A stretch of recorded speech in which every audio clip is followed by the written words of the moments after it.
Torchlight, the action RPG from 2009, has a sequel, and what a sequel it is.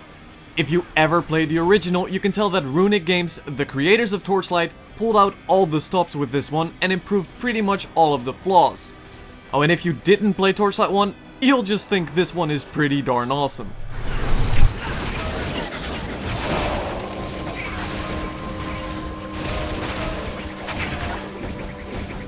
Let's just get straight into it, because this is what you'll be doing most. Killing monsters over and over and over again, and stealing all the loot that explodes out of their corpses. Sounds tedious? It definitely isn't. In glorious action RPG fashion, you'll be exploring dungeons, deserts and swamps while cutting your way through hordes of enemies. The main meat of the game, the combat, feels highly satisfying, with unlucky victims exploding in thousands of gory bits with some well-placed gunshots, or shatter into bones with the bash of your mace. That is not to say the game is easy, because it really isn't, especially on the higher difficulties. Monsters and bosses specifically are really out to kill you, as they create their own armies, charge towards you, or hit you with beams of fire and ice. If you lose focus for a moment, it often means you're done for if you're playing on anything above normal, and I'd get used to spamming that teleport or leap key, as you'll be dodging a lot. Every weapon type feels different and has different properties. Bows might be pretty fast and have good range, but a shotgun or cannon does tons of area of effect damage in closer ranges. The way weapons are designed make it so that you'll no doubt get a preference for one or two, and makes combat quite a bit more various.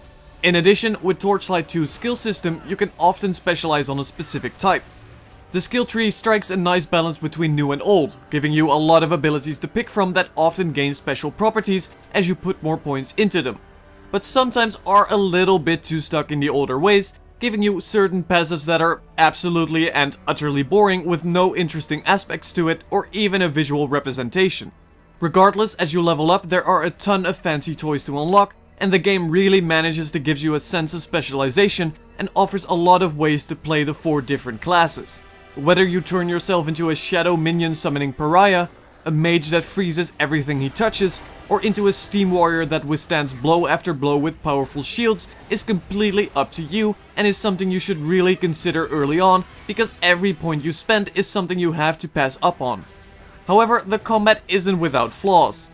Bosses sometimes lack signature abilities and can feel a little bit too similar on occasion.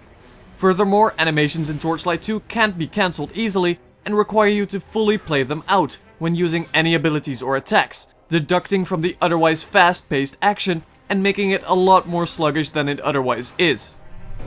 Oh no, I was afraid of this. The story begins with one of our super fun pals from Torchlight 1, the Alchemist, going completely nuts and blowing up the place. You then chase him around in an attempt to stop him from wrecking up more places, and eventually the entire world. The story actually strikes quite a few similarities between the transition from Diablo 1 to Diablo 2, but sadly isn't nearly as interesting or otherwise remarkable. You'll on occasion run into characters from Torchlight 1, but honestly none of them are memorable in any way. The story itself is told mostly in text form, with generally fully voiced quests, and has cinematics in between act transitions, but really, if it's only story you want, then there's nothing for you here. With that out of the way, Runic Games still manages to set quite an interesting atmosphere. The art style is very subjective, and it might look a bit too cartoony and stylized for some. Regardless, it always has this gloomy and dark feeling to it, supplemented by the fantastic soundtrack, which suits very well with the fact that everything is out to eat your face off. Sadly, however, there's very little interaction with enemies, and on occasion it's a real shame that bosses don't intimidate or otherwise respond to your presence. Map layout is generally very well done, with plenty of dungeons and more open areas above ground. Act 1 is easily the worst of the lot though, and can sometimes feel oddly linear and claustrophobic, with some odd path blocking choices. But aside from that, the areas give you a good mix of freedom and containment that only get better as you progress through the acts.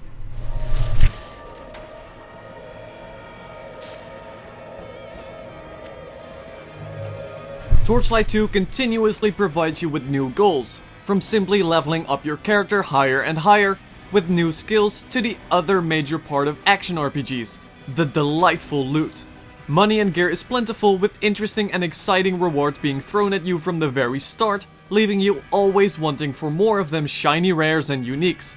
Of course, the game doesn't just end when you complete the story. Torchlight 2 features a new Game Plus system, allowing you to restart from the get-go with the same character for a higher challenge and more rewards. If New Game Plus or starting a different character isn't quite your fancy, it also features a map and game system. Once you defeat the final boss, you get access to this place called the Map Works, where you can always jump into and pick from various maps with different properties that offer new challenges for you and your friends. Although Torchlight 2 isn't flawless and doesn't do much new, it is a prime example of an excellent loot and combat fast in action RPG form.